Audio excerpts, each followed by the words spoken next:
Welcome back to Science Online Class. I am your science teacher, Mr. C.P. Varet. And this again we will further read the next portion of our chapter, that is the atoms and molecules.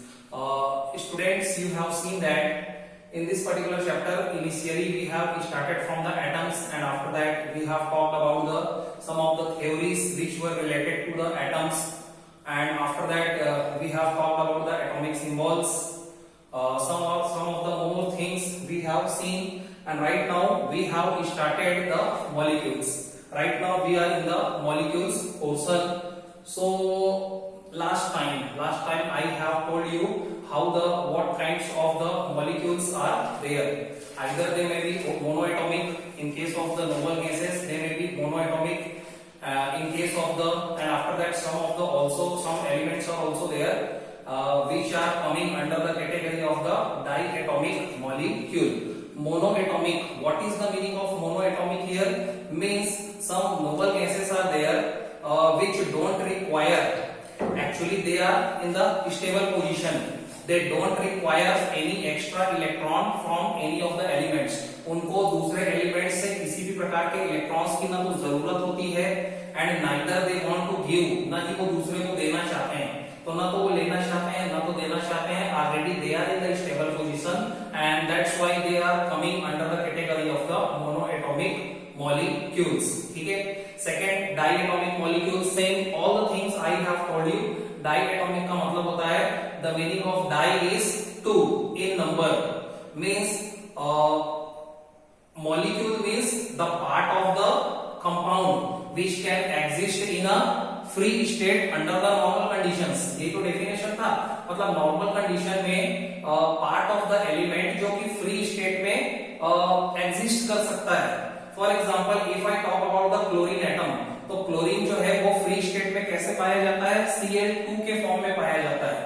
Cl के बारे में बात करें, अपने आप में वो stable नहीं है, उसके पास इलेक्ट्रॉन्स की शॉर्टेज होती है. तो क्या करते हैं, one chlorine atom it is actually reacted with the another chlorine atom. एक क्लोरीन का जो एटम होता है it reacts with the another chlorine atom. वो दूसरे क्लोरीन के एटम से रिएक्ट करता है टू बिकम द स्टेबल, अपने आप को स्टेबल करने के लिए.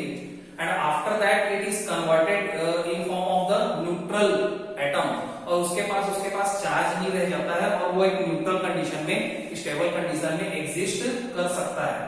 सो number of the atoms, one more thing I have told you in the last lecture, the number of atoms which are present in the molecules.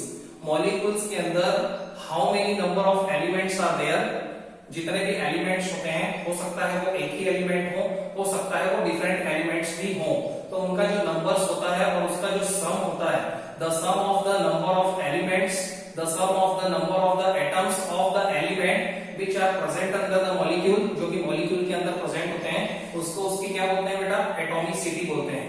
जैसे कि अगर मुझे एटॉमिसिटी निकालनी है ऑक्सीजन एटम की O2 की, तो डेफिनेट कितना है? 2. Cl2 की डेफिनेट कितना है? 2. नोबल गैस की निकालनी है, हमेशा एटॉमिसिटी नोबल गैसेस की कितनी होती है? 1. Because they don't require to react with the another element. अपने आप में वो पूर्ण है, अपने आप में स्टेबल है, पूर्ण है, ना तो उनके पास एक्स्ट्रा इलेक्ट्रॉन्स है और ना ही तो एक्स्ट्रा वो देना चाहते हैं. जो स्ट्रक्चर चाहिए होता है अपने आप को स्टेबल करने के लिए, नंबर ऑफ इलेक्ट्रॉन्स का जो पर्टिकुलर एक स्टैंडर्ड स्ट्रक्चर होता है ना, वो स्ट्रक्चर ही उनके पास होता है. ठीक है. इन चीजों के बारे में भी हम लोग थोड़ा सा डिस्कस करेंगे नेक्स्ट पार्ट में. उसके बाद हम लोगों ने पढ़ा कि जो मॉलिक्यूल्स का फॉर्मेशन होता है, either it may be formed by the same elements, वो एक ही एलिमेंट से भी फॉर्म हो सकता है, either it may be formed by the different elements, या तो वो डिफरेंट एलिमेंट्स के कॉम्बिनेशन से भी फॉर्म हो सकता है. For example, if I talk about the carbon dioxide, if I talk about the carbon dioxide, अगर मैं कार्बन डाइऑक्साइड के बारे में बात करूं, so you can see in the carbon dioxide there are two different elements, one is the carbon, another is the oxygen. ठीक है. तो CO2, how many number of atoms of carbon are there? Only 1. And how many atoms of the oxygen are there? 2. So total कितने हो गए बेटा? 1 plus 2 equal to 3. According to that, the atomicity of the CO2 is 3. If I talk about the H2O, water molecules, So again atomicity is going to be 3. Why? Because there are the 2 hydrogen atoms which are reacting with the 1 oxygen atom. So 2 hydrogen atom, they are reacting with the 1 oxygen atom. So total how many number of atoms are there of the 2 different elements? Again 2 plus 1, 3. Atomicity is going to be 3. H2O, CO2 किस type के compound होते हैं इसके बारे में भी आपको अभी इंफॉर्मेशन नहीं है। ये होते हैं कोवेलेंट कंपाउंड। एक होता है आयनिक कंपाउंड और दूसरा होता है बेटा कोवेलेंट कंपाउंड। थोड़ा सा small information I want to give you, ठीक है, थोड़ा सा बेस क्लियर करो आप। कंपाउंड्स स्पेशली तो 3 टाइप्स के होते हैं। आप और हायर क्लास में या हो सकता है इसी क्लास में नेक्स्ट चैप्टर में हम लोग पढ़ सकते हैं। तो 2 प्रकार के बेसिक कंपाउंड होते हैं, एक होता है आयनिक कंपाउंड और दूसरा होता है कोवेलेंट कंपाउंड। शॉर्टकट में बात करें, इन द आयनिक कंपाउंड क्या होता है, in the ionic compound the consisting elements, जो कंसिस्टिंग एलिमेंट्स होते हैं which are making the particular compound, जिनसे मिलकर के वो कंपाउंड बन रहा है, वो क्या करते हैं, उसमें एक क्या होता है, केटायन होता है, means who can donate the electrons, either 1 electron 2 electron, और एक जो होता है वो एक्सेप्टर होता है, means which the element which accept the electrons. तो एक देने वाला होता है और एक लेने वाला होता है, एक डोनर होता है एक एक्सेप्टर होता है। तो जब इस प्रकार की प्रोसेस के द्वारा किसी कंपाउंड का फॉर्मेशन होता है, so such kind of the compound is known as ionic compound. Ionic compound का अगर आपको बेस्ट एग्जांपल लेना है तो वो होता है सोडियम क्लोराइड, पोटेशियम क्लोराइड। एक तरफ से अपन ने क्लोरीन को ले लिया क्योंकि उसके पास शॉर्टेज है इलेक्ट्रॉन की, और इधर से अपन ने सोडियम को लिया, पोटेशियम को लिया क्योंकि इनके पास एक्स्ट्रा इलेक्ट्रॉन्स होते हैं। So sodium chloride NaCl, potassium chloride KCl, these are the best examples for the ionic compounds. Same like that covalent compound. Covalent compounds के बारे में जब हम लोग बात करते हैं, so the another category of the compound or it is a type of the compound in which there is a sharing of electrons in between the atoms of the element. Hindi में अगर मतलब समझे तो ये हुआ कि एक ऐसा कंपाउंड जिसमें जो एलिमेंट्स होते हैं which are making the compound, जो मिलकर के किसको बना रहे हैं, कंपाउंड को बना रहे हैं, there is a sharing of electrons, उनके बीच में इलेक्ट्रॉन्स का शेयरिंग है। What do you mean by sharing? Sharing का मतलब क्या होता है बेटा कि न तो उसको कंप्लीट रूप से दिया गया है न तो कंप्लीट रूप से लिया गया है, वो इलेक्ट्रॉन्स दोनों के रेस्पेक्ट में काउंट किया जाता है। ठीक है, शेयरिंग कहने का मतलब शॉर्टकट में हम लोग ये समझें कि अगर मान लो मैंने 5,000 रुपए या 1 लाख रुपए शेयरिंग में डाले हैं, तो शेयरिंग कहने का मतलब जरूरत पड़ने पे मैं भी उसको यूज कर सकता हूँ, कोई दूसरा पार्टनर है वो भी उसका यूज कर सकता है, और दोनों के बीच में वो कॉमन अमाउंट है, ना तो वो कंप्लीट रूप से मेरा ना तो कंप्लीट रूप से उसका, लेकिन उस 1 लाख रुपए की वजह से हम दोनों का काम हो गया।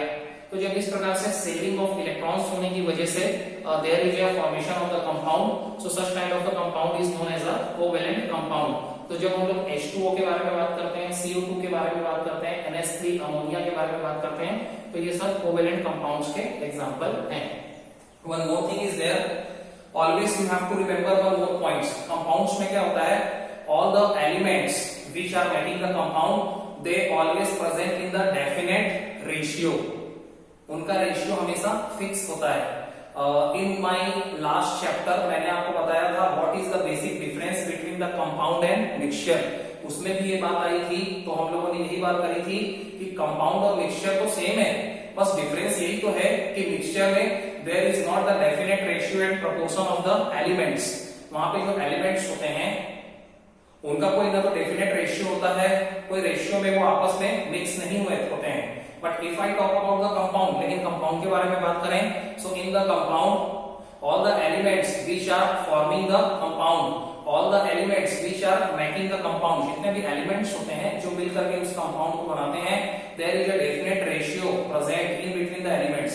उन एलिमेंट्स के बीच में एक डेफिनेट एक फिक्स रेशियो होता है और उस रेशियो में ही वो हमेशा कंबाइन होते हैं। इसी चैप्टर में मैंने आपको वाटर मॉलिक्यूल्स का एग्जांपल देकर के बताया था कि H2O में हाइड्रोजन और ऑक्सीजन का जो रेशियो बाय मास है वो होता है 1:8। मतलब जितना भी वाटर का सैंपल आप कहीं से भी उठा करके ले आए, either it is coming from the tap, either it is coming from the well, either it is coming from the river, कहीं से भी कोई भी पानी का सैंपल आप ले आओ, उसमें हाइड्रोजन और ऑक्सीजन के एलिमेंट्स का जो रेशियो होगा वो 1:8 ही होगा। ये रेशियो आता है एटॉमिक मास से आया हुआ है। कैसे कैलकुलेट करते हैं उसके बारे में भी हमारी बात हो चुकी है। अब ये तो हो गई एक्स्ट्रा बहुत सारी इंफॉर्मेशन की बातें। अब टॉपिक पे आते हैं केमिकल फॉर्मूला। क्या होता है chemical formula? So every chemical compound it is known by its specific name. Topic to topic बात करेंगे। जितना भी प्रकार के केमिकल कंपाउंड्स होते हैं, कंपाउंड उसी को बोल दिया गया केमिकल कंपाउंड्स। क्यों केमिकल कंपाउंड्स बोल दिया गया? क्योंकि वो किसी न किसी प्रकार के एलिमेंट से बने हुए हैं, किसी न किसी प्रकार के केमिकल से बने हैं। So all the chemical compounds they are known by its specific name. They all are known by its specific name. सभी केमिकल कंपाउंड्स को उनके स्पेशल नेम के द्वारा जाना जाता है and that particular name is known as a chemical compound. उसी नाम को तो केमिकल कंपाउंड कहा जाता है। Right now see there are the two types of the chemical compound. Chemical formula, sorry, there are the two types of the chemical formula. Chemical formula क्या होता है? Each chemical compound they are known by its specific name. किसी भी chemical compound को उसके special name से हम लोग जानते हैं and that special name, that specific name, actually it is called the chemical formula. Right now there are the two types of the chemical formula. Chemical formula के कितने types होते हैं? 2 टाइप्स होते हैं। First is the molecular formula. Molecular formula means what? कोई भी जो compound होगा वो मॉलिक्यूल से मिलकर के बना होगा, किसी एटम्स के मॉलिक्यूल से मिलकर के बना होगा। So molecular formula and second formula is known as the empirical formula. नाम अच्छे से याद रखना है बेटा। First is the molecular formula, second is the empirical formula. क्या होता है, कैसे होता है, that we have to see. एक के बाद एक देखते हैं। पहला मॉलिक्यूलर लिखा मैंने शॉर्टकट में, मॉलिक्यूलर फॉर्मूला क्या होता है? So a shorthand notation of the molecules. Shorthand notation मतलब शॉर्टकट नोटेशन। शॉर्टकट में किसी भी चीज को व्यक्त करना या बताना या लिखना या यूज करने के लिए अ शॉर्ट हैंड नोटेशन किसका? ऑफ द मॉलिक्यूल्स, मॉलिक्यूल्स का। A shorthand notation of the molecules in terms of the atomic symbols. किस टर्म्स में? एटॉमिक सिंबल्स के रूप में। किसके? Of the atoms of the element, किसी एलिमेंट के एटम के। हमेशा मैंने बोला कि डेफिनेशन को रटना नहीं, याद नहीं करना, थोड़ा सा समझना है। एटम्स ऑफ द एलिमेंट, हमेशा ये वर्ड आपको लिखा हुआ मिलेगा किसी भी डेफिनेशन में, क्योंकि एटम होता किसका? एलिमेंट का ही होता है। Right now see again a shorthand notation, shortcut, a shorthand notation of the molecules. किसका? molecules का। ठीक है। In terms of the atomic symbols, atomic symbols के रूप में, for example, what is the atomic symbol of hydrogen? hydrogen का atomic symbol क्या होता? H. Same like that, chlorine का Cl होता, सोडियम का Na होता। सारी बातें डिस्कस की जा चुकी हैं। So a shorthand notation of the molecules in terms of the atomic symbols. लेकिन किसका? एटॉमिक सिंबल किसका? Atoms of the element, atoms of the element which are present in it, जो कि किसी भी मॉलिक्यूल के अंदर प्रेजेंट हो। इसको इस तरीके से सोचो, वाटर का एग्जांपल लेकर के सोचते हैं। Water H2O। अब अ शॉर्ट हैंड नोटेशन, तो जो H2O है, H2O है वो क्या है? मॉलिक्यूलर फॉर्मूला है। The H2O it is the example of the molecular formula. Definition fit करो। A shorthand notation, मेरे को वाटर लिखने के लिए बस H2O लिखना पड़ रहा है, शॉर्टकट है। A shorthand notation of the molecules, molecules का shorthand notation हो गया। ठीक है। In terms of the atomic symbols, atomic symbols के टर्म्स में, जैसे उसमें हाइड्रोजन और ऑक्सीजन है, तो हाइड्रोजन के लिए मैं H लिख रहा, ऑक्सीजन के लिए O लिख रहा। So in terms of the atomic symbols, लेकिन किसका? एटॉमिक सिंबल्स किसका? Atoms of the different elements के एटम्स का which are present in it, जो उस मॉलिक्यूल्स के अंदर प्रेजेंट है। So it is called the molecular formula. इसी को मॉलिक्यूलर फॉर्मूला बोला जाता है। Molecular formula of water is H2O, molecular formula of carbon dioxide is CO2, molecular formula of ammonia is NH3। There are so many different compounds also, बहुत सारे। आगे molecular formula of water, देखो फिर से आ गया। मॉलिक्यूलर फॉर्मूला ऑफ वाटर क्या होता है? H2O होता है। ठीक है। So we can say that, हम ये कह सकते हैं कि it contains the 2 atoms of the hydrogen and 1 atoms of the oxygen. अगर मॉलिक्यूलर फॉर्मूला H2O है वाटर का, ये किस बात की जानकारी देता है? इट शोस दैट, ये बात बताता है कि in the atom, in the molecule of the water, molecule of the water के अंदर 2 एलिमेंट्स आर प्रेजेंट और 2 atoms of the present.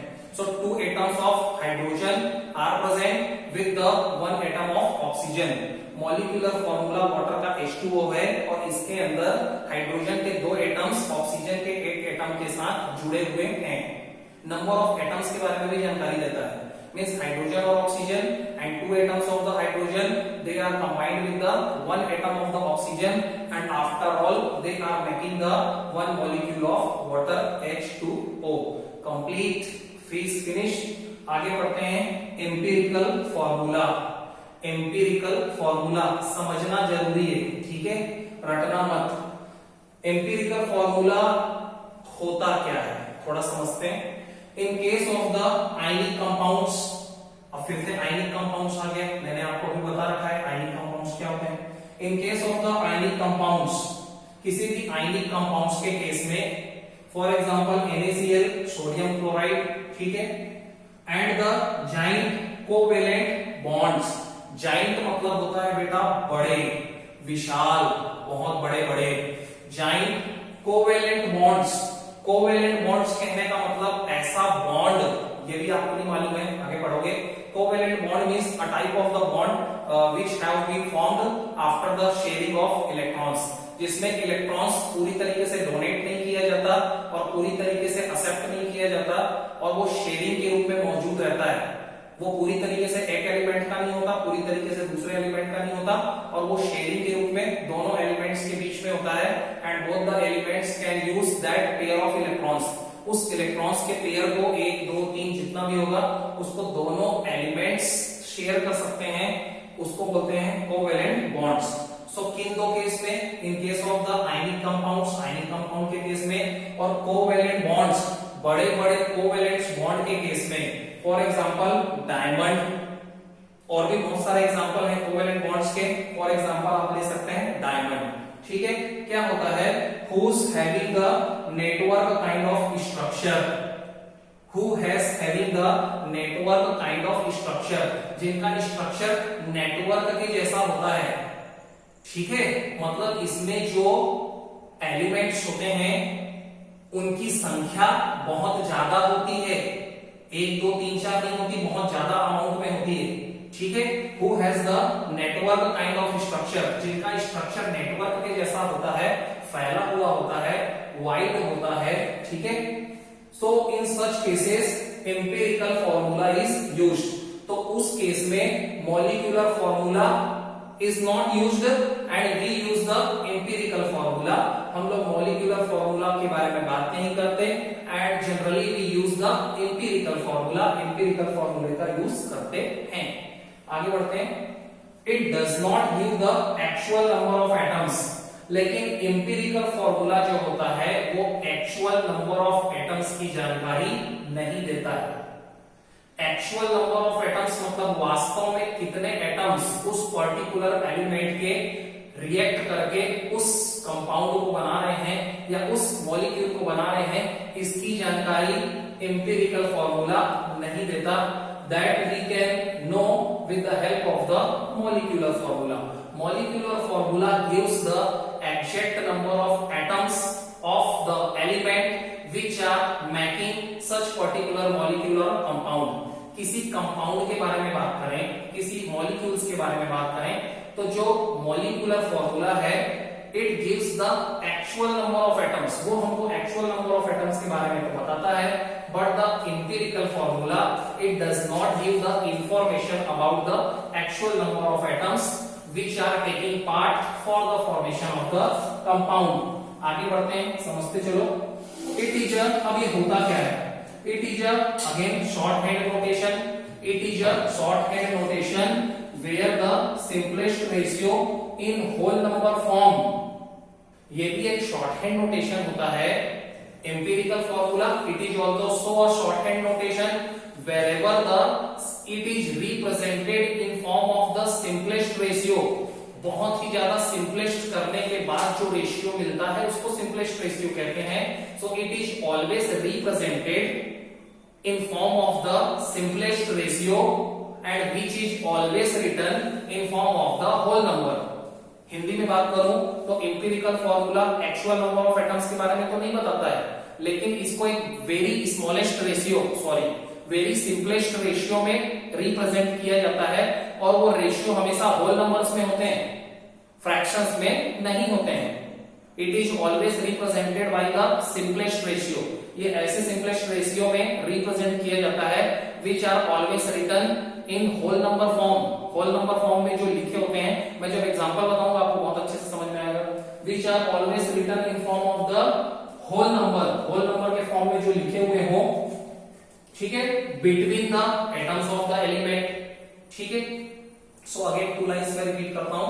Empirical formula is always used in case of the ionic compounds and in case of the some giant covalent bonds which form the network kind of structure।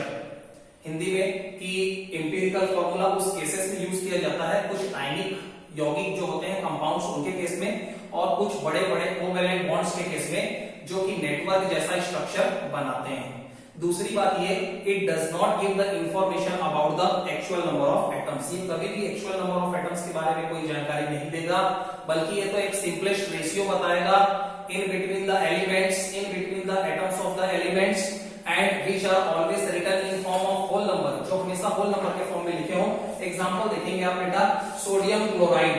Sodium chloride को हम लोग generally जिस फॉर्मूले से जानते हैं वो होता है NaCl, ठीक है, and it is the example of a ionic compound, और ये आयनिक कंपाउंड का एक एग्जांपल है। अब आगे देखो, जनरली हम लोग लिखते हैं NaCl, सोडियम क्लोराइड, लेकिन सोडियम क्लोराइड जो फॉर्म होता है वो बहुत सारे क्रिस्टल्स से फॉर्म होता है। It is generally formed by the many crystals, बहुत सारे क्रिस्टल्स होते हैं। तो इसका जो जनरलाइज्ड फॉर्मूला होता है वो ऐसा होता है, Na+Cl-, जहां पे Na प्लस चार्ज है Na के पास, सोडियम आयन बोलते हैं इसको, Cl- को क्लोराइड आयन बोलते हैं, और सोडियम आयन जिसके पास प्लस चार्ज होता है, पॉजिटिव चार्ज होते हैं, it is also called cations. अभी आगे पढ़ाऊंगा आपको, इसको केटायंस भी बोलते हैं। जिसके पास निगेटिव चार्ज होता है उसको एनायंस बोलते हैं। तो इसको रिप्रेजेंट किया जाता है by the formula in bracket Na+Cl-, और बाहर में n लिखा जाता है, where the n is a large number, जहां पे n एक बड़ा नंबर हो सकता है। But Na+ and Cl-, sodium ion and chloride ions will be always present in the ratio 1:1। फिर से बात करते हैं कि सोडियम क्लोराइड में जो सोडियम आयन है Na+, क्लोराइड आयन है Cl-, they are always present in the ratio 1:1। ये हमेशा 1:1 में ही प्रेजेंट होंगे, बट इनका जो जनरलाइज्ड फॉर्म है वो Na+, Cl-, और बाहर में n है, wherever the n is a large number, जहां पे n बहुत बड़ा नंबर हो सकता है, लेकिन अगर रेशियो के बारे में बात करें तो 1:1 के रूप में ये अवेलेबल होते हैं। दूसरा एग्जांपल देता हूं, बहुत अच्छे से समझ में आएगा बेटा। दूसरा एग्जांपल देखो बेंजीन का। Benzene formula you don't know, benzene इसका फॉर्मूला होता है C6H6। बेंजीन जिसका फॉर्मूला होता है C6H6, it has been made of by the 6 atoms of carbon joining with the 6 atoms of hydrogen। जब हाइड्रोजन के 6 एटम कार्बन के 6 एटम के साथ रिएक्ट करते हैं, कंबाइन होते हैं, आफ्टर दैट बेंजीन मॉलिक्यूल्स और you can say the benzene compound is formed. और ये किसका एग्जांपल है? एक हाइड्रोकार्बन का एग्जांपल है, और ये उसी का एग्जांपल है बेटा, जाइंट कोवेलेंट बॉन्ड, विशाल कोवेलेंट बॉन्ड का दूसरा एग्जांपल मैंने ले लिया। Benzene represented by the formula C6H6, बना है 6 atoms of carbon when they react with the 6 atoms of hydrogen. अब मैं बोलता हूं इसका एम्पिरिकल फॉर्मूला निकालो, तो आप बोलोगे 6:6, जो कि है गलत। मैंने क्या बोला? सिंपलेस्ट फॉर्म में रिप्रेजेंट करना है, तो निकलेगा 6:6। इसको आप कैंसल आउट करोगे तो कट के कितना हो जाएगा? 1:1। 1:1। तो एम्पिरिकल फॉर्मूला C6H6 का होगा ओनली CH। आई थिंक आपको फिर से समझाना पड़ेगा। लुक हियर, C6H6 बेंजीन का फॉर्मूला होता है। कौन सा फॉर्मूला होता है? मॉलिक्यूलर फॉर्मूला होता है। लेकिन जब इसका एम्पिरिकल फॉर्मूला हम लोग कैलकुलेट करते हैं तो वो सिंपलेस्ट फॉर्म में निकलता है। तो 6:6 काटने के बाद आया 1:1। मतलब एम्पिरिकल फॉर्मूला हमेशा सिंपलेस्ट फॉर्म में रिप्रेजेंट किया जाता है। तो इसका फॉर्मूला क्या बना? कार्बन 1:1 का क्या मतलब है? कार्बन 1 एटम, हाइड्रोजन 1 एटम, तो फॉर्मूला बना CH। तो बेंजीन का एम्पिरिकल फॉर्मूला होता है CH। और जैसा कि आपको पता है कि CH से आप समझेंगे कि कार्बन के एक एटम ने हाइड्रोजन के एक एटम के साथ रिएक्ट किया है, जो कि बात है गलत। जो मैंने आपको पहले बताया था कि empirical formula does not give the information about the actual number of atoms. ये कभी भी एक्चुअल नंबर ऑफ एटम्स के बारे में जानकारी नहीं देता है। जैसा अभी के केस में हुआ कि आप मुझे बोलोगे कि सर इसका एम्पिरिकल फॉर्मूला CH है, तो ये एक्चुअल नंबर के बारे में कहां बता रहा है? ये तो ये बता रहा है कि 1 atom of hydrogen has reacted with the 1 atom of hydrogen. 1 atom of carbon has actually reacted with the 1 atom of hydrogen. इसने तो ये बोला कि एक एटम ऑफ कार्बन ने एक एटम ऑफ हाइड्रोजन के साथ रिएक्ट किया, बट एक्चुअल में क्या है कि 6 एटम्स ऑफ कार्बन जो हैं वो 6 एटम्स ऑफ हाइड्रोजन के साथ रिएक्ट करने के बाद बनाते हैं बेंजीन को। तो आई थिंक यहां से आपकी थ्योरी क्लियर हो गई। लेक्चर थोड़ा सा लेंथी था, no problem, but what kind of the information that we both are sharing with each other, that is actually important to make the base for you. ठीक है, let me see the time. Look, time lengthy हो चुका है। ठीक है, in the next lecture again I will talk about the so many things. Till then, always thank you so much.